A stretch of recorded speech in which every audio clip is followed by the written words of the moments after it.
Listening in here on Between Us, Jade and Lindsay, they spill the tea. Laughter, tears, unscripted reality. Between us, life's a wild ride. Between us, no secrets inside. Yeah, it's time for Between Us. Come on, it's time for Between Us. Welcome to another episode of Between Us. This episode is going to be different than most episodes. May we start off? So, for those of you that don't know, we lost our son Royce in 2018, and it was due to an accident that happened on July 4th, and then his death date is July 7th. Yeah. So in the past, when we were running our jewelry business, Rightly Royce, we used to call this Royce's Week. And it was a time for just for everyone to be able to participate in remembering him, right? So we would do wear blue today, or take someone a treat because he loved snacks or treats, right? And there was things like that. So we don't do necessarily Royce's Week anymore, but we thought it'd be nice this week, since this is coming out on the 5th, to do an episode in his honor and kind of dedicate it to him. So we'll see how this goes. I've been stressing. I got little butterflies in my stomach. I know. I've been losing sleep ever since we decided to do this, but I think it'll be good to just pull it all together. Yeah. So, and we're not going to go into details. We want to keep it as light as possible, obviously, but still give insight to what it's been like. Yeah. Right. And then kind of what we're hoping for the future. So, all right. I thought we'd start off with something, I almost said light, but it's definitely not going to be light. Right. But just something happy. Right. Which is, why don't you share your favorite memory of Royce that captures what his spirit and personality was? I don't know. It's hard to pick. I feel like just one memory. But just something that I always remember about Royce is just when we were at home together all the time, his favorite thing to say was hi. Yes. And I miss him saying hi a lot. And so that was just one thing. He would say hi to everyone. Yeah. He said hi at home to everything, for everything. So It's just, I feel like it's just who he is, just because he was so friendly and happy all the time. And I just feel like the word hi is such a happy, friendly word. Yeah. And I feel like with Fletcher, I love just hearing him talk. Yeah. It's really cool to just hear that, because we didn't have that with Royce, right? Man, we're starting off bad. I know. Okay, we'll see how long this episode is, but yeah. Okay. Is it my turn, or is that good? I mean, you can go if you want to. I think his dancing. Yeah. Anytime we were at a restaurant, or literally anywhere. If any music was playing, he had this signature dancing with his shoulders, where he would move and put his arm out. Yeah. And as far as his personality, I felt like that was a big point. And it is interesting to wonder what his personality would have grown into. Right. Because I think often about what Fletcher's and his relationship would have been like. And I felt like they would have fought a lot. Yes, Fletcher is definitely the quintessential little brother that would cry at everything. Yeah, and has big reactions. Yeah. So he'd I feel like Royce would want to tease him to get those reactions. Okay. I think that we're good there. So I thought it would also be interesting to go through the stages of grief and talk about how those each stage manifested for each of us. Okay. In what way? And then how we kind of handled it, right? So, and something that I've found is like the stages of grief aren't linear or haven't been for me, where it's very much like I go from like the first stage to the fifth stage, then to the second stage. And like the last stage is acceptance. And I feel like I've gone through that. Like, I don't think I'll ever get to that point. Well, yeah, I feel like I'll get to a place where like, okay, but then I'm right back to like a different stage, you know? So, okay, the first stage is denial. So this initial stage involves disbelief and shock. Thoughts and feelings will be, this can't be happening. I feel numb. This isn't real. Yeah, I feel like I felt that for a while, especially right at first, you know, when he first was in the hospital, you're like, this isn't happening. Like, he's going to wake up. He's totally fine. Like, we can just rewind and everything's going to go back to normal. And I think, and then after, I don't know why, probably just because it's coming up to the anniversary, I was thinking about that us finally leaving the hospital. And we went to a hotel room and we were just like, we didn't know what to do next, you know, because at that point our life was kind of like at a standstill. Like, we didn't know how to move forward, what to do next. And so it was just kind of like this isn't happening. It's all we're gonna wake up from this nightmare. And that was it. That, for me, I feel like I stayed in that for a year or two. Yeah. I almost feel like I didn't come out of the denial stage until last year, as like crazy as that sounds. Yeah. Because like, obviously I knew what had happened, right? And like, but my mind kept trying to solve it. Yeah. You know what I mean? Where like, for some reason, my mind kept wanting to like go back to that day or those moments and change things. Right. Right.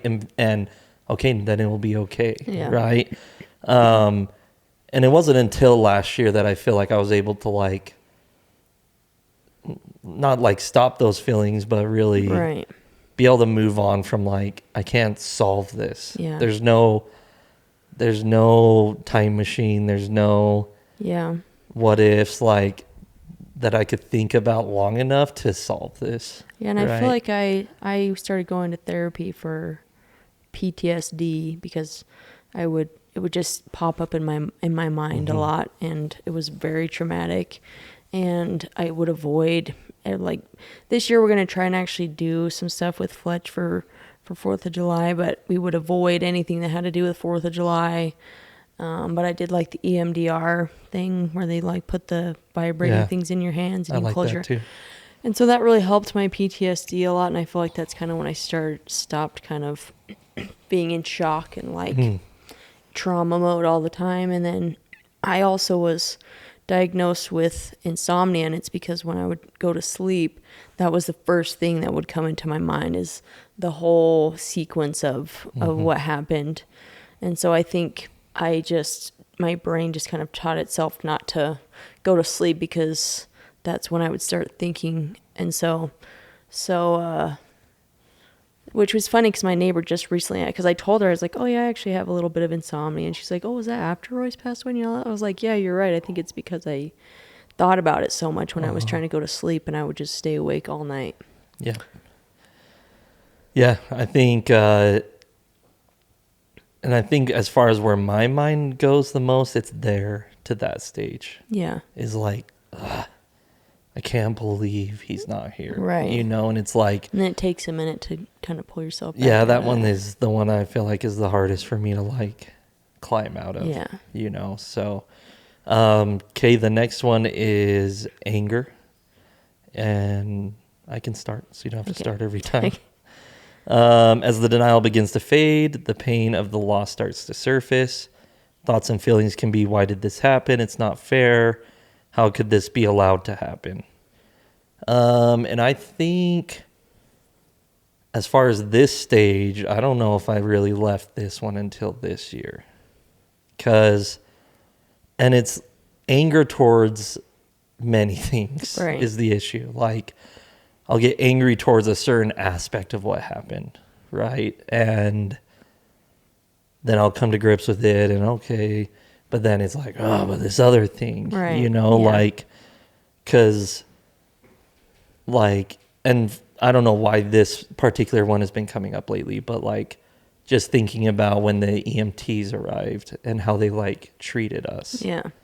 Like they were like yelling at me, like, why would you put him on the bed? Right. Yeah. Without knowing any of the like Right. circumstances, and was like almost Yeah. like lecturing us for what we did in the moment in of the them middle trying of them trying to rescue him, they're like, well, why was he on the bed by himself? And you were trying, in the middle of this experience, you're trying to have to explain, well, I was with him, you Yeah. know, and they're just kind of like scolding you. And you're like, okay, well, yeah. why don't you just try and resuscitate him, please? Yes. Yeah, it was just so there's like little things like that that I have to like constantly work through before like I get to another thing. Right. You know, and like my default is definitely happiness, but my like mind wants to go to anger. Yeah. You know, where it's like people would I don't think would describe me as an angry No, person, right? But that's where my mind likes to go because it's almost relieving to like obviously put the blame on someone else or like be like, oh, they were so stupid, you know, because then it takes the pressure off of me of what happened, right? And so I think for me it's like, but I just did a post about how like I'm not as angry about the situation as I have been, like, because I was mad at God, I was mad at myself, and like those were the two people I was like that caused this, you know, and so I just hated myself and God, and I feel like this year I've come to grips of like, you know, I don't think this was an act of God or an act of like negligence on my part, you know. I feel like for me, anger isn't really an emotion I feel often, I guess. And so I feel like I didn't really feel like I just have little moments of anger. It's not really a stage I've ever been in. It's just I'll have a little moment of anger towards something. Usually it's kind of like the part in there where it says like this isn't fair, because I'll see things where it started actually making me, I didn't really get angry until, you know, something would happen to somebody else and the person that would make it, which I'm so glad they made it, but then they would always say, oh, our prayers worked, or our, you know, God is so good, you know, and I'm thinking, well, we were praying really hard and we had tons of people praying for Royce, like hundreds, maybe thousands of people, and fasting, and so my thinking was, well, why wasn't, so what, is God good in that moment too? Or is he only good when people make it? You know what I'm saying? So that would make me really angry, because people only would see God and the miracle of prayer when it went their way. Yeah. And so that, for some reason, it really made me angry. And so those are usually the only moments that I feel like I feel any sort of anger towards the situation. Yeah, and I think comparison, like, especially initially, like, you would hear, oh, this dad, he got drunk, and their child, like, got into the pool and drowned, but they brought him back to life, and that would, like, piss me off. Yeah. Because I'm like, this part of my friend's shitty dad who was neglecting the child, and that's why they drowned, but that child lived when we were just playing with Royce, right? And like, how is there any justice in that, or like fairness, right? Yeah. So, but yeah, I'm glad that I'm not as angry towards this, because I feel like that was like a really deep feeling that I had of just like, gosh, this is so stupid, and like, this is so unfair, you know? So, all right, the next one is bargaining. So in this stage, individuals try to make deals or promises in an attempt to change the situation. is characterized by a lot of what if and if only statements, like if only I had done this, or I promised to be better if. What if we had done things differently? And I think this goes hand in hand with kind of the denial, I think. Right? Because I don't remember necessarily like praying to God saying like, I'll go to church every Sunday if you save my son. You know what I mean? Like, I felt like this was a higher, I don't know, at the time I felt like that's silly. Yeah. You know? I don't know. Have you experienced that at all? No. What it is kind of interesting though, like after the fact I started kind of reading a lot of like near-death experiences, because I feel like that's just something, especially after someone so close to you dies, you just wonder, you know, what they're doing, if they're there, you know. And so that was something that I felt like brought me some comfort. But it was also a little bit probably not so good for me because, you know, it made me want to have like a near-death experience, you know. So I would kind of bargain that way, like, oh, if I can just like see Royce, I promise, like, I'll come back and like be a better person, basically. Yeah,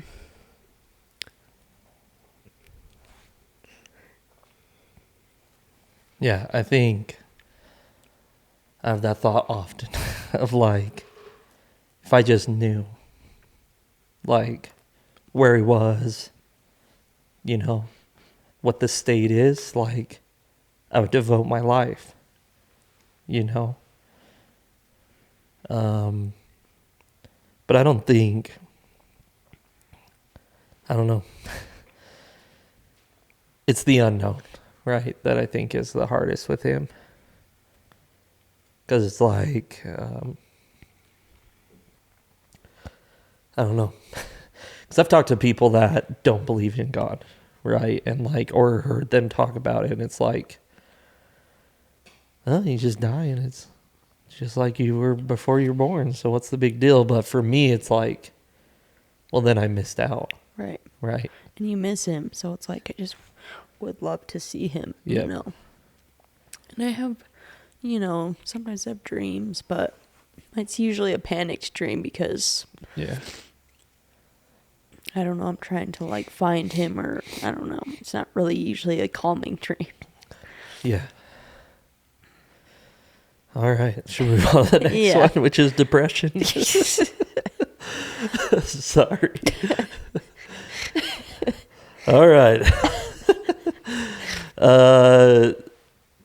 It says this is leading to, the reality of the loss sets in, leading to deep sadness and despair. Individuals may withdraw from life. Well, that's a good way to put it. And feel overwhelmed by the magnitude of their loss. Why, you know, thoughts and feelings would include why bother with anything? What's the point of going on? And I think, I don't know. I feel like I go through stages of depression where it's like I do, like, things lose meaning to me, you know? Yeah. Where at times it just feels like I'm just kind of existing, you know? Because I'm like, what's the point? Yeah. You know, like, I envy people that have strong hobbies and, like, have a passion for, like, things outside of work. Right. You know? And so I wonder, like, am I depressed and I don't know it? Like, or am I just, I don't know. I don't know what the clinical definition would be as far as, like, but I've been wondering, like, am I in a depression and I don't even know? Right. You know? Yeah. Could talk to somebody about it. Probably should. Yeah, at this stage I feel like really hit me very hard. for a really long time, where I just felt like every day was just a struggle, you know, like there wasn't a day or even a night where it wasn't like just begging for some relief. And I don't know. I don't know how to describe it, but it was just like I didn't care. I didn't care about anything. I had no, like, I didn't look forward to the future because I thought, what's the point? Like, I'm just going to be sad and feel this way for the rest of forever, you know? So it just felt bleak to me. So then I finally just went to a psychiatrist and they prescribed me some antidepressants, and I feel like that's something that really helped me. I still have moments, but it's definitely not as bad as it was. So I feel like I'm still in that stage. Should we keep going, Taylor? Okay. Sorry, Fletcher's iPad turned off. Yeah. So you don't even have to cut, Taylor. We're good. Yeah.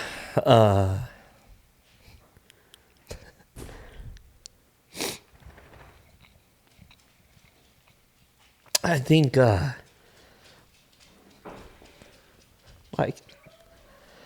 I don't know, maybe you could even go into more depth. Because I feel like that's been the biggest transformation in you. Yes. You know, like, oh no, you're like a new person in like the best way. Yeah.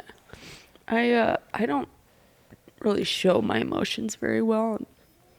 I don't like to show my emotions. I feel like I feel like I'm pretty resilient, and I don't like to show any sort of like weakness, I guess. But not even really towards Jaden. But I was struggling, and I didn't really tell Jaden. And so I was just suffering. And we were doing Riley Royce, and it was really nice to do something that it kind of took a little bit of focus off of like how much hurt I was feeling. But we had grown pretty quickly, and it was just kind of, I would get overwhelmed super easily. And so I kind of told Jaden, like, I just don't know how long I can keep doing this, you know. And Riley Royce was Jaden's like baby, like, and he poured his whole heart and soul into it. And so he couldn't understand why I would want to like take a step back from it. And so it really upset him, which I understand.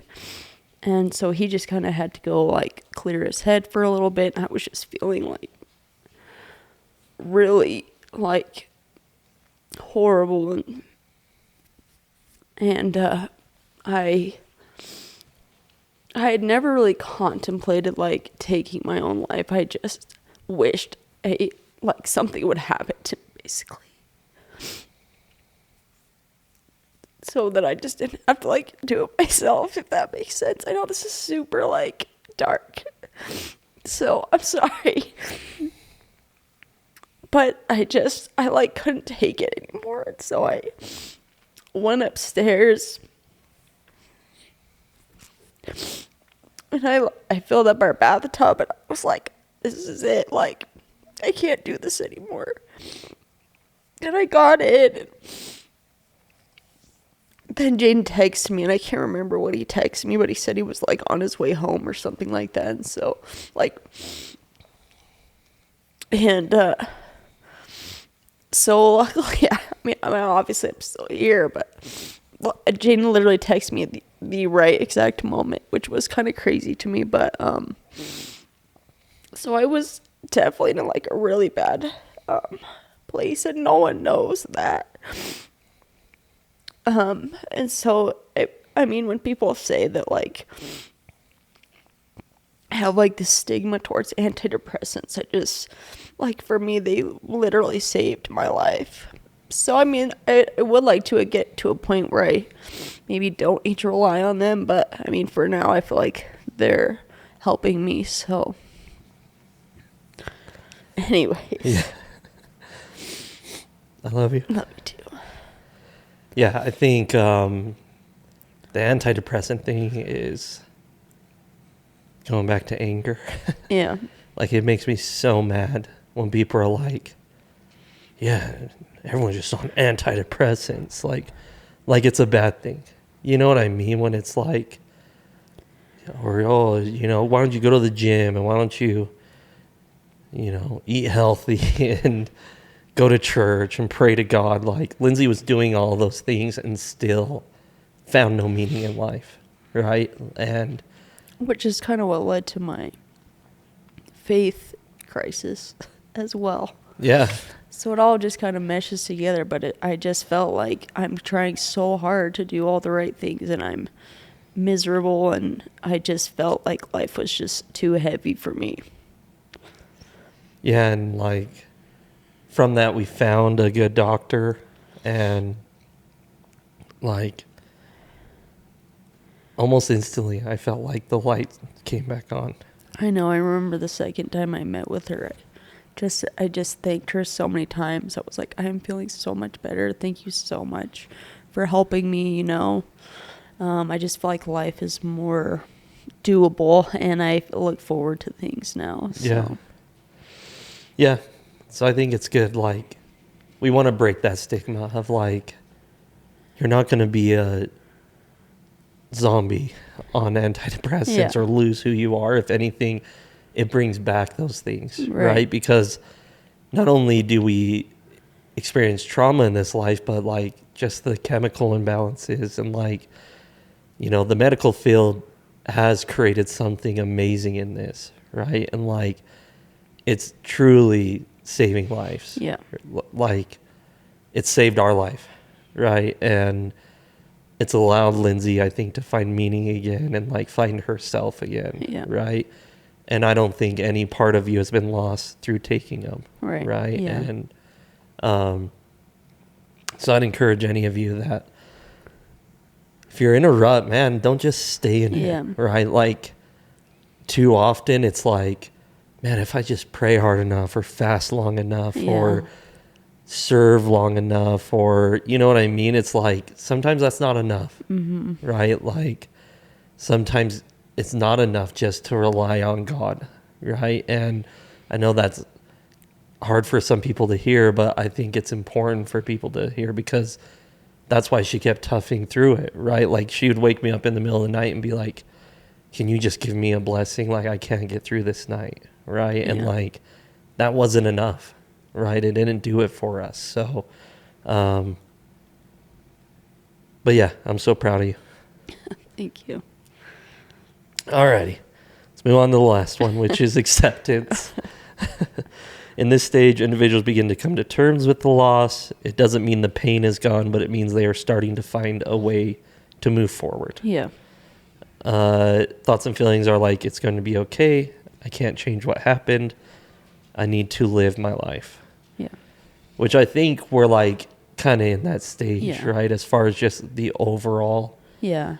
Of like, we're trying to like still live and have a life like worth living and one full of joy. Right. You know, like, we've talked a lot about it. Like, we're trying to live with intention, with like, we've done our calendar, and like, you know, I'm trying to not just say no to everything like I usually do. Yeah. Right. And like, hey, do you want to go to this concert tonight? Instead of being like, I don't really feel like it. Like, just taking that leap and doing it. Right. And doing things just for the fun of it. Right. Because before, I feel like the last 5 years I've done only things that are necessary, right? Like, how do I provide? How do I become better? How do I lose weight, right? And like, that was really hard for me. And so now I'm trying to like I said, I'm trying to find a hobby or like, you know, something that is just for joy. That's purely all it's for, you know? So, but what are your thoughts? Yeah, I think I feel like the same. I just, I don't think you'll ever accept not having, I'll never accept not having like one of my children here, you know, and it's just hard especially when people ask like, oh, how many kids you have, or is this your only one? A lot of times I'll just say yes, just because I don't want to get into it, especially with strangers. But so at those moments, I'm like, it's hard for me to accept, like, yes, this is our one that we have right now, and so but I feel like I'm trying more to like get out and do more things that will bring me more joy and fulfillment. So I just feel like it's just an ongoing process. Yeah. Yeah. I think it's just going to be a constant process of like accepting parts until you've accepted enough where you can move on. Yeah. Right? Because you do need your life and you do need to live after. Yeah. Right? And like, we have Fletcher now, and like that's given me obviously a reason to like live, right? And so why don't we end with this, just talking about what does it look like living for Royce and finding joy in the future for us. I feel like for me it's just I don't know. I feel like he wouldn't. And that's something I used to tell myself a lot too, especially after he passed away. Is like he wouldn't want us to be so sad all the time, So I just feel like I try my best to be happy, to be kind to people, because you never know what somebody is going through or what they've experienced in their life to make them the way that they are. And so I just try to be accepting and loving, and but yeah, I think just trying to be more accepting, and also just trying to give Fletcher as much experience in this life of fun things and spending time together. So that's what it looks like for me, I feel like. Yeah, I think similar, just like doing things that, like, I want to do things that I would have liked to do with him. Yeah. You know what I mean? And, like, I think that goes hand in hand with just doing them with Fletcher, and, like, I think the greatest way I could show my love is to Fletcher. Yeah. Oh, yeah, I agree. All righty. And I think just our traditions and things we do. Yeah. Like, I think I want to always celebrate his birthday. Yes, that is something we do every year. Yeah. Paint pumpkins. Yeah. All righty. Once I get going, man, this podcast is over. So I think this is it. Yeah. But we just want to offer like our hope and our love for those that are going through something, and no matter what stage you're at, I feel like you're valid in whatever feelings you have. Right. Because it's been what? 6 years? And I still cry. Yeah. So I think, I